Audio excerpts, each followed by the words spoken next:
Now, Cliff, big speech yesterday. President Obama, I mean, there were actually, I mean, the speech itself was a major address. It was also sort of amazing in that it was protested and interrupted by Medea Benjamin of Code Pink. And Yes. what was also a pretty stunning exchange. You rarely see, it was pretty dramatic in the sense that I don't know that I've ever seen such a speech where the president actually stopped and instead of pretending like it wasn't going on and waiting for security just to usher the protester out, he actually listened to her, which was impressive. You know what? Let's start with that. I want to play you the clip, and Matt will make sure that you can hear it, of when President Obama was interrupted by Medea Benjamin. This happened towards the end of the speech. Yep. And let's roll this clip.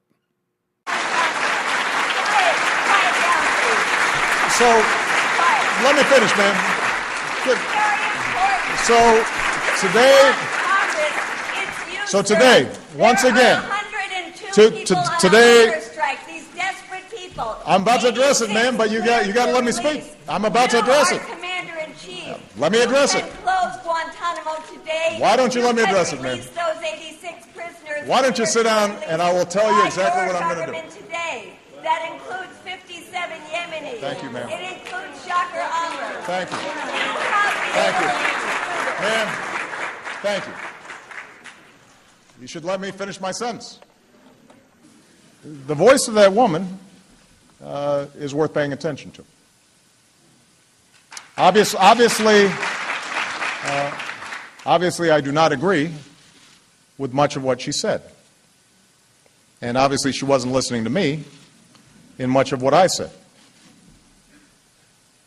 But these are tough issues. And later in the speech, she interrupts again, and she's actually exiting for almost a minute. The president was silent, listening to what she had to say in regards specifically to al-Awlaki's son and the killing of al-Awlaki's son by U.S. drones. And in fact, President Obama did go on to address Guantanamo Bay. And he never, though, however, addressed the killing of the 3 Americans that were, according to Holder's letter, not specifically targeted. And there was, I got into a couple of Twitter exchanges about from Obama bots, essentially, that it was rude for her to do this. And it just seemed to be just a very strange response to that protest. He himself said her voice deserves to be heard. Yes. And I commend the president for not trying to speak over her or to, and the people there for not yanking her out of the room. But it was just sort of fascinating to see the response to her protest, because we all remember the RNC. There were multiple Cold Pink people who were pulled out of the RNC in the middle of President Bush's speech.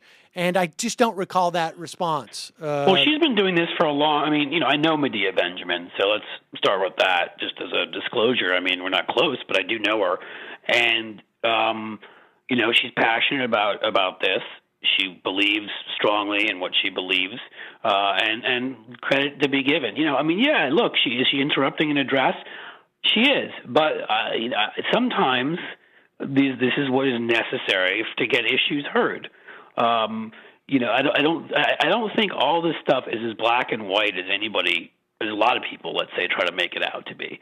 And so to say, oh my God, she's wrong for bringing it up, and she's wrong for interrupting him, No, I mean, these issues need to be discussed, and a lot of us feel like they're discussed only in certain executive circles. Yep. And obviously, ever since 2001, we've been on a path where so much power has been consolidated in the executive branch when it comes to anything remotely related to national security, or I'd put that in quotes. Some of it really is national security. Some of it's just what somebody chooses to make national security, right?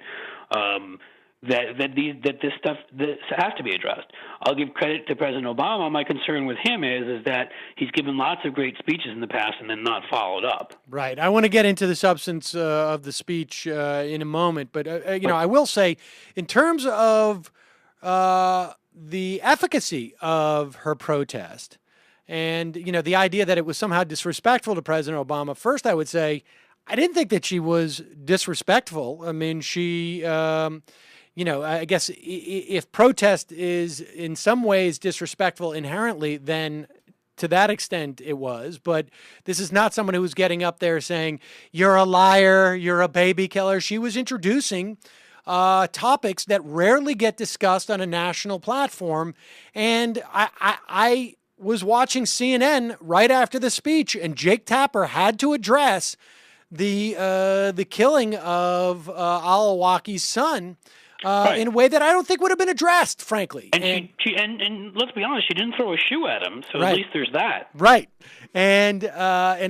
So I want to talk to. I wanted to introduce that way, and then let's talk about the. Go ahead. Let me say quickly, and again, I don't feel like I've heard the whole exchange with her and him. Even though I wasn't watching it live, I've obviously Twitter saw blowing up over the whole thing. I've heard clips like I did on your show.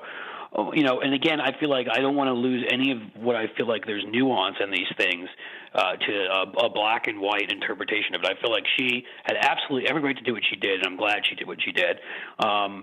And then to me, what I would do is I'd bring up those issues, I would yell, and then I would let him talk and address them. What I'm saying is I'm not saying that's not what she did. Maybe she did do that. I'm not sure because I didn't catch the whole thing. So I would need someone like you to tell me more. Well, but I mean, she didn't necessarily give – I mean, she did in that instance. Obviously, he went on to talk about Guantanamo. But it was quite clear, and the president transitioned after she was yelling about Al-Awlaki's son, transitioned right almost seamlessly back into his speech. He was not going to address these things. So, I mean, there is look, ultimately, there was no way to anticipate that he would address any of it. And I don't know that right. he really went off script as much as people seem to think he did. I read the speech, and as I said, I caught clips of it. I read the speech, and from everything I've heard and seen, it was pretty much what he was going to say, which is why I know what he said. And that in and of itself, you're right. I'm not sure he went way off. But and again, I don't think I'm known on your show as an Obama defender. At least he acknowledged right. that people should listen to her credit for that. and take her concerns seriously, and that there are concerns there.